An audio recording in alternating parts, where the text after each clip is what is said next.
Good morning all the students. Class 10th में हमारे question 12 तक कंप्लीट हो चुके थे। क्वेश्चन नंबर 14 के लिए कहा था कि आपको खुद को करना है 14 वाला क्वेश्चन, और अब हम लेंगे क्वेश्चन नंबर 13 यानी 13वें क्वेश्चन से पढ़ेंगे। और 13वां क्वेश्चन भी बोर्ड एग्जाम में आ चुका है, आपके बोर्ड एग्जाम में आया हुआ है। और 13वां क्वेश्चन है, किसी अपूर्ण मीनार के आधार से। अपूर्ण मीनार का मतलब कोई मीनार है जो पूरी नहीं, उसका निर्माण नहीं हुआ है पूरा, यानी कि जो निर्माणाधीन है उसको हम क्या कहेंगे, अपूर्ण मीनार। अभी उसका काम चल ही रहा है। यानी किसी अपूर्ण मीनार के आधार से 120 मीटर दूर किसी बिंदु से मीनार के शिखर का उन्नयन कोण 30 डिग्री है। अपूर्ण मीनार इस प्रकार से, क्वेश्चन नंबर 13, ये अपूर्ण मीनार है आपके पास, और इसके 120 मीटर दूरी पर, ये दूरी कितनी है 120 मीटर दूर स्थित किसी बिंदु से इसके शीर्ष का उन्नयन कोण कितना है 60 डिग्री है। ये अपूर्ण मीनार, अपूर्ण यानी पूरी नहीं बनी है, अभी इसका काम चल ही रहा है, निर्माणाधीन नहीं है अभी, तो इसको हम क्या कहेंगे, अपूर्ण मीनार के शिखर का उन्नयन कोण 30 डिग्री। ज्ञात कीजिए कि मीनार को और कितना और ऊंचा बढ़ाया जाए जिससे कि उसी स्थान पे इसका उन्नयन कोण 60 डिग्री हो जाए। इसको हम यहां तक और बढ़ा दें, और अब इसका उन्नयन कोण कितना हो जाएगा 60 डिग्री। ये पूरा जो कोण है वो कितना बढ़ेगा 60 डिग्री का। तो मीनार को हमने और कितना बढ़ाया है h मीटर तक, मीनार को कितना बढ़ाया h मीटर तक। इस दूरी को हम x भी मान सकते हैं कि मीनार को हम h मीटर तक और आगे बढ़ाएंगे ताकि इसका उन्नयन कोण 30 डिग्री के बजाय 60 डिग्री हमारे पास आ जाएगा। 30 डिग्री के बजाय कितना आ जाएगा 60 डिग्री आ जाएगी। 30 का है बच्चे, गलती से ये छोटा एंगल है 30 का, पूरा बड़ा जो कोण है वो है 60 का। अब ये मान लो A, ये P, ये Q, ये R पॉइंट, ये कोण 90 का। तो यहां पर चित्र के अनुसार अपूर्ण मीनार है PQ। चित्र के अनुसार अपूर्ण मीनार, अपूर्ण मीनार है आपके पास PQ। PQ बराबर है x मीटर, और मीनार को h मीटर तक और बढ़ाया गया है। मीनार को पूर्ण करने के लिए, पूर्ण करने के लिए h मीटर तक बढ़ाया गया है, h मीटर तक बढ़ाया गया। यानी कि आपके पास क्या आ गया, PQ बराबर AP बराबर h मीटर, और QR का मान कितना आपके पास 120 मीटर। ये QR है, ये 120। अब यहां से देखो आपके पास दो त्रिभुज बन रहे हैं, इसमें दो त्रिभुज बन रहे हैं। पहला त्रिभुज है PQR, पहला त्रिभुज बन रहा है PQR। तो हम इसी त्रिभुज के अनुसार चलेंगे। त्रिभुज PQR में, त्रिभुज कौन सा लेंगे पहला PQR में, त्रिभुज PQR में। तो त्रिभुज PQR में कोण Q का मान 90 डिग्री है आपके पास। अब लंब और आधार को अलग अलग करेंगे, लंब है, आधार है या कर्ण है, इन तीनों में से कोई दो आपके पास रहेगा, एक ज्ञात और एक अज्ञात। तो PQ तो है हमारे पास लंब, PQ का मान है x, ये 30 का, 30 के सामने का कोण कौन सा आ गया PQ, 30 डिग्री के सामने की भुजा है PQ यानी x। आधार है QR 120 मीटर है, और थीटा का मान आपके पास कितना है 30 डिग्री। अब इसमें देखो हमको किसका प्रयोग करें, लंब और आधार दोनों आ गए, लंब और ये आ गया आधार। लंब और आधार किस में आता है आपके पास tan में, लंब और आधार का जो संबंध है वो किस में आएगा tan में। तो हम यहाँ किसका प्रयोग करेंगे tan का इसमें, तो यहां से लेंगे tan थीटा, tan थीटा के बराबर लंब बटे आधार, तो लंब है PQ बटे आधार है QR। tan थीटा का मान 30, PQ का मान है x बटे 120। tan 30 का मान होता है 1 बटे √3। त्रिकोणमितीय सारणी के अनुसार tan 30 का मान होता है 1 बटा √3, तो x बटे 120। अब इसको हम वज्र गुणा करेंगे, तो x को √3 से गुणा करो तो √3x बराबर 120, या फिर x के बराबर 120 बटे √3। अब इसके हर का हम प्रमेयकरण करते हैं। क्या करते हैं? हर का प्रमेयकरण। तो √3 है नीचे, तो इसको ऊपर नीचे √3 से गुणा कर दो। इसके अंश और हर को हम √3 से गुणा करेंगे, तो √3 बटे √3। तो x बराबर कितना आ जाएगा? 120 को √3 से गुणा करो तो 120 √3 बटे √3 को √3 से गुणा करेंगे तो कितना आएगा? 3। अब 3 का भाग दे दो इसमें, 3 का भाग 120 में देंगे तो 40 √3 मीटर। ये मान आ जाएगा x का हमारे पास। और x का मान आगे रखना पड़ेगा। जो दूसरा इसमें संबंध बनेगा उस संबंध में आपको ये मान रखना पड़ेगा। एक बार और आप देख सकते हो, इसमें टेन का प्रयोग क्यों किया हमने? लंब और आधार दोनों ही इसमें प्रेजेंट है कि लंब और आधार का जो अनुपात है वो किसमें आता है? टेन में आता है। तो हमने यहाँ टेन का प्रयोग किया, तो टेन थीटा के बराबर लंब बटे आधार। लंब को कहाँ रखेंगे? ऊपर, और आधार को नीचे लिखेंगे। तो लंब बटा आधार, टेन थीटा, थीटा का मान 30 बराबर x, PQ का मान, QR का मान 120। टेन 30 का मान कितना होता है? 1 बटा √3। तो 1 बटा √3 बराबर x बटा 120। फिर इसको वज्र गुणा करते हैं, 120 को 1 से गुणा करेंगे तो 120 और √3x। अब इस √3 का पक्षांतर कर दो तो 120 बटे √3 है। फिर हमने क्या किया? हर का प्रमेयकरण कर दिया। हर का प्रमेयकरण करेंगे तो √3 बटे √3 से इसको गुणा करेंगे तो 120 √3 ऊपर, और नीचे वाले में √3 से गुणा होकर कितना बढ़ जाएगा आपके पास? केवल 3। और 3 का भाग देंगे 120 में तो कितना आ जाएगा? 40 √3 मीटर। यह आ गया x का मान। अब दूसरा आपको त्रिभुज लेना है पूरा AQR। कंप्लीट हम त्रिभुज में चलेंगे तो कौन सा है? AQR, जिसमें थीटा का मान 60 डिग्री प्रेजेंट है और कोण Q का मान 90 डिग्री है। तो दूसरा त्रिभुज आपको कौन सा लेना है? त्रिभुज AQR में, AQR में थीटा का मान है इसमें 60 डिग्री है, कोण Q का मान है 90 डिग्री। अब इसमें लंब और आधार को अलग करूं तो लंब तो है आपके पास AQ, और AQ का मान कितना है? h और x का योगफल, यानी h प्लस x मीटर। यह आ गया आपके पास लंब। शॉर्ट में आप इसको संकेत में लिख सकते हो आप यहाँ पे कि ये लंब है, ताकि आपके बाद में कोई दिक्कत नहीं आएगी। फिर आधार, आधार है आपके पास QR, आधार है QR, और QR का मान कितना है? 120 मीटर। अब देखो लंब और आधार किस में आ रहा है? ये आ गया आधार। लंब और आधार किसमें प्रेजेंट रहेगा? टेन में। तो हम किसका प्रयोग करेंगे? टेन 60 का। टेन 60 के बराबर लंब बटे आधार। लंब कितना है? h प्लस x बटे 120।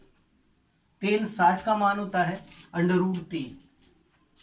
टेन 60 के बराबर हमने रख दिया त्रिकोणमितीय सारणी से √3 h प्लस x बटे 120। अब इसको हम वज्र गुणा करें तो 120 को √3 से गुणा करो, 120 √3, और यह आ गया h प्लस x।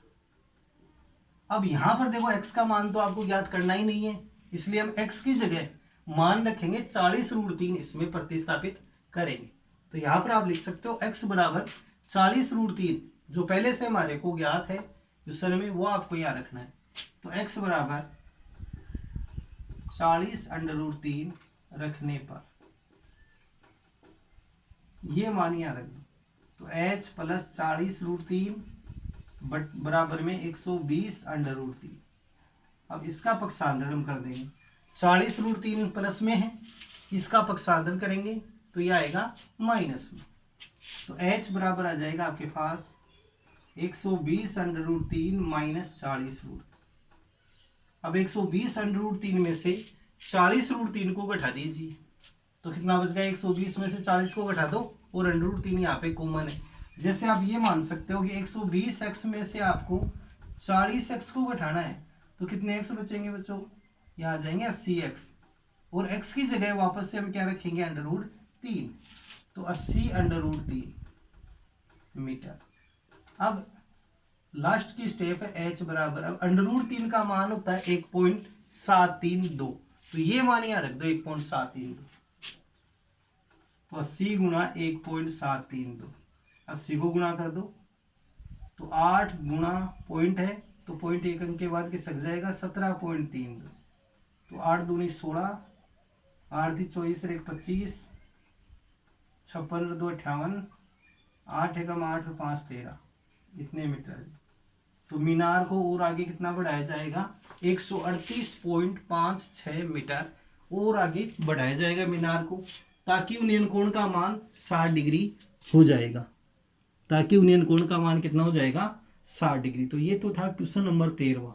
अब देखो इन क्वेश्चनों में एक बात आती है कि आपका यदि चित्र सही है तो कंप्लीट क्वेश्चन आपका सही हो जाएगा। आपको स्टेप टू स्टेप ही चलना है क्वेश्चन में। और क्वेश्चन नंबर जो 14 था वो आपको खुद को करना है। क्वेश्चन नंबर अब आप 15 देखिए। क्वेश्चन नंबर 15 है, किसी स्तंभ की चोटी का यूनियन कोण, किसी स्तंभ की चोटी का यूनियन कोण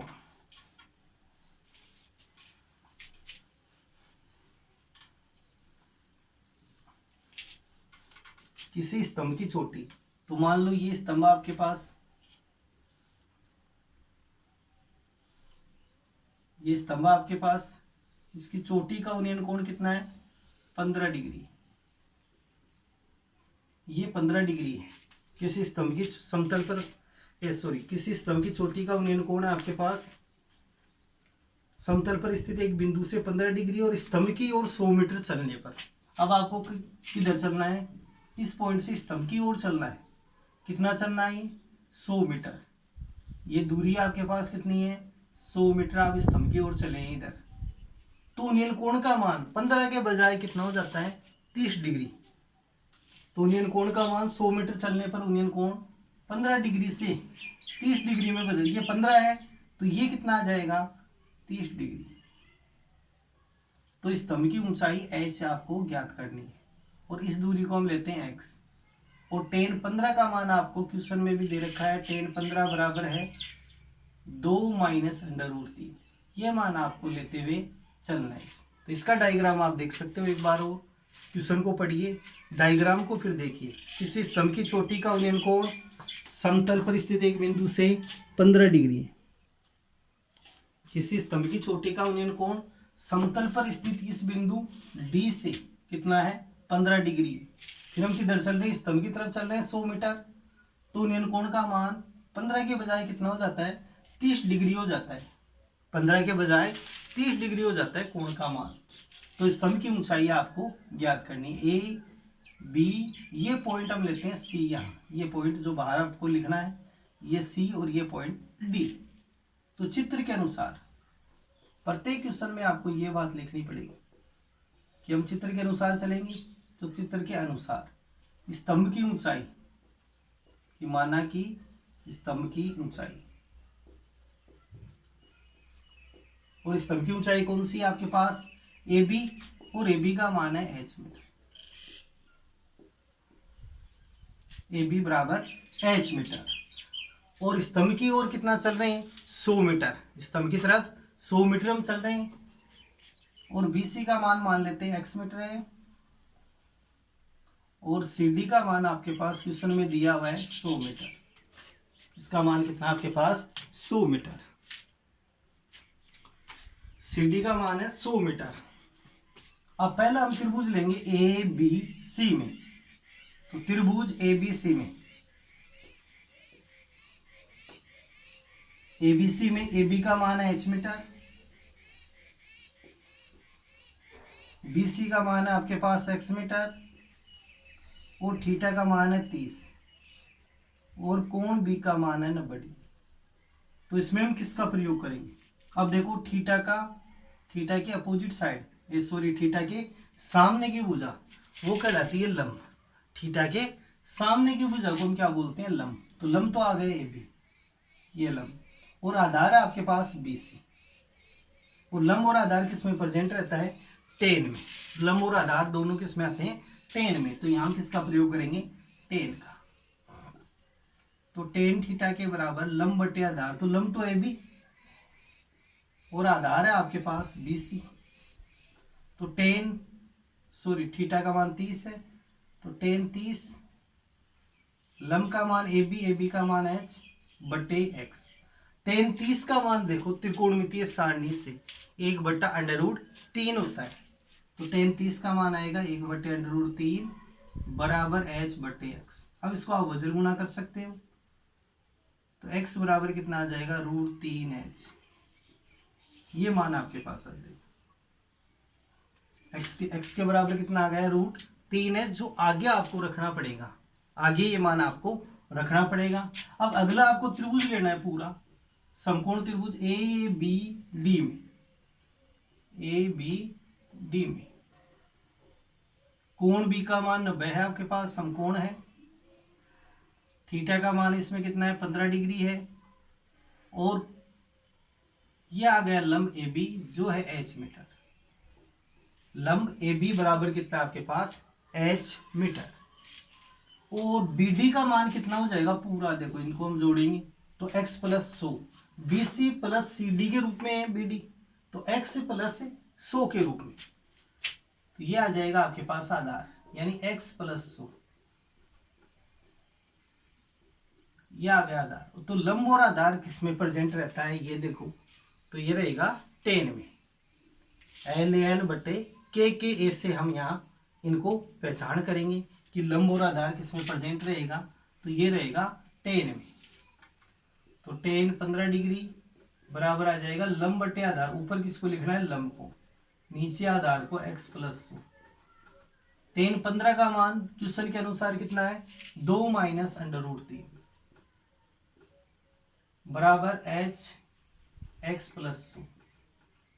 अब यहां पर इनको वज्र गुणा कर लो, तो x प्लस 100 गुणा 2 माइनस √3 बराबर आ गया h। इसके नीचे एक मान लिया हमने, एक मान के इसको क्या कर दिया वज्र गुणा, x प्लस 100 को गुणा किया है 2 माइनस √3 से। अब या तो आप पहले x का मान रख दो, और x की जगह आपको कितना रखना है √3h प्लस 100 और 2 माइनस √3 बराबर h। तो यहाँ पर हमने क्या रखा है x के बराबर √3h, ये मान हमने रख दी। यहाँ तक कोई प्रॉब्लम नहीं होगी।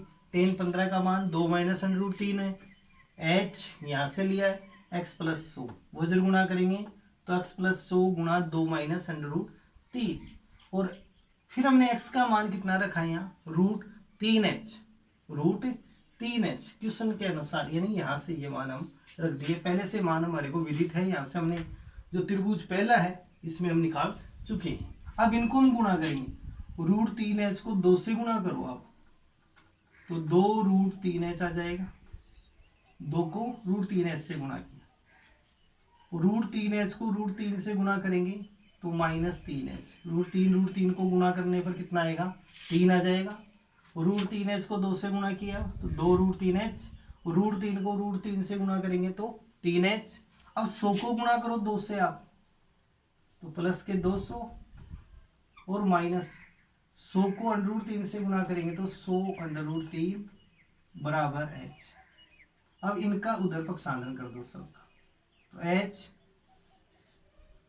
है, ये 3h माइनस का है, तो इसका पक्षांतरण करेंगे माइनस वाले का, तो किस में जाएगा प्लस में, माइनस के 3h है प्लस के 3h, ये प्लस का 2 √3h तो माइनस के 2 √3h बराबर में क्या रह गया 200 माइनस 100 √3, 200 माइनस 100 √3,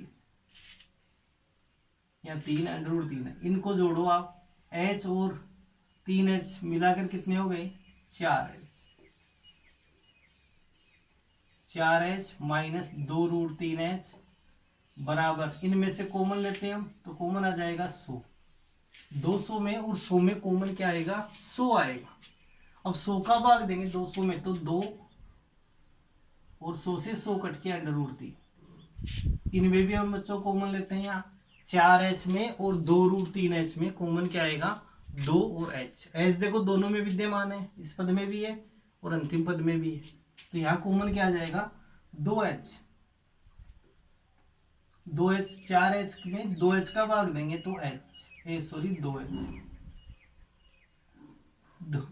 4h में हम भाग दे रहे हैं 2h का, ऐसे h कट के कितना आ जाएगा, केवल 2, और माइनस 2√3h में, 2√3h में भाग देंगे 2h का, h 2 कैंसिल होके क्या आ जाएगा, √3 बराबर 100 ब्रैकेट 2 माइनस √3। अब देखो दोनों पक्षों में कटने वाला क्या है, गुणा में 2 माइनस √3, 2 माइनस √3, तो ये पद यहाँ से हम इनको कैंसिल करेंगे, इस पद को यहाँ से कैंसिल कर दिया तो क्या बच गया, 2h के बराबर 100, या फिर h के बराबर कितना आ जाएगा, 100 में 2 का भाग दे दो, यानी 50 मीटर। तो अतः जो स्तंभ है उसकी ऊंचाई आपके पास कितनी आ जाएगी, 50 मीटर। अब लास्ट में लिख सकते हो, अतः स्तंभ की ऊंचाई, अतः स्तंभ की ऊंचाई h बराबर 50 मीटर। तो इन चैप्टरों में आपको ध्यान रखना, यदि डायग्राम सही है तो आपका क्वेश्चन कंप्लीटली सही हो जाएगा, और यदि डायग्राम में गलती कर रहे हो तो क्वेश्चन भी गलती हो जाएगा। नेक्स्ट क्वेश्चन देख सकते हो आप, क्वेश्चन नंबर 16। एक समतल जमीन पर खड़ी मीनार की छाया, सेम ऐसा ही है। अब मीनार की छाया किधर बनेगी, मीनार के अपोजिट साइड यानी आधार के रूप में रहती है। छाया किस रूप में रहती है, आधार के रूप में। एक समतल जमीन पर खड़ी मीनार की छाया उस स्थिति में 40 मीटर अधिक लंबी हो जाती है जबकि सूर्य का 49 कोण 60 से घटकर 30 डिग्री हो जाता है। ये मीनार है, ये क्या है, मीनार, और ये कोण फिलहाल कितना है, 60 डिग्री का है, और छाया की लंबाई में 40 मीटर की वृद्धि हो जाती है, तो सूर्य का उन्नयन कोण कितना हो जाता है, 30 डिग्री 60 से घटकर। तो ये दूरी आपको कितनी दी हुई है, 40 मीटर। इस दूरी को क्या मानना है आपको, x। पिछला क्वेश्चन क्या था, उसी क्वेश्चन के अनुसार है ये h। मीनार की ऊंचाई पूछी है आपसे, a b c और d। ये आ गया आपके पास मीनार। मीनार की छाया कितनी है, bc है, और 60 डिग्री से कितना हो रहा है कोण, 30 हो रहा है, यानी छाया और बढ़ गई है 40। तो मीनार की ऊंचाई आपको ज्ञात करनी है। तो यहाँ पर भी हम क्या लेंगे, चित्र के अनुसार, चित्र के अनुसार मीनार की ऊंचाई,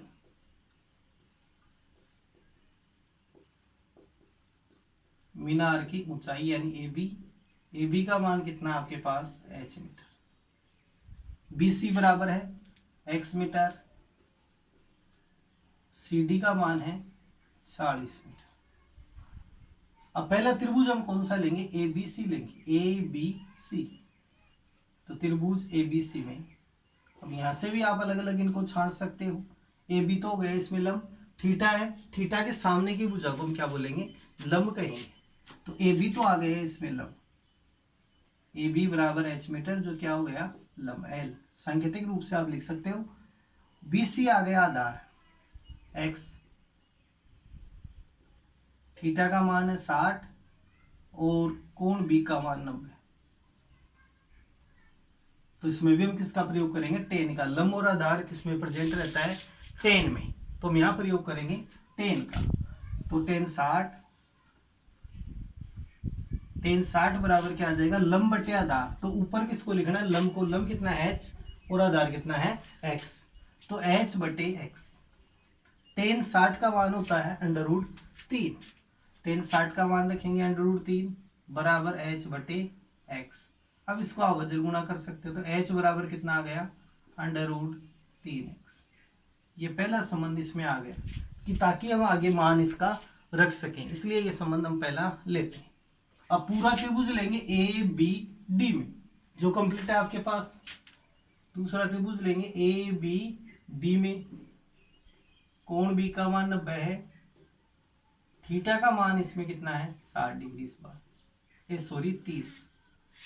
अब देखो इसमें लंब कितना है आपके पास, h है, लंब है h मीटर, यानी AB बराबर h मीटर, AB बराबर h मीटर।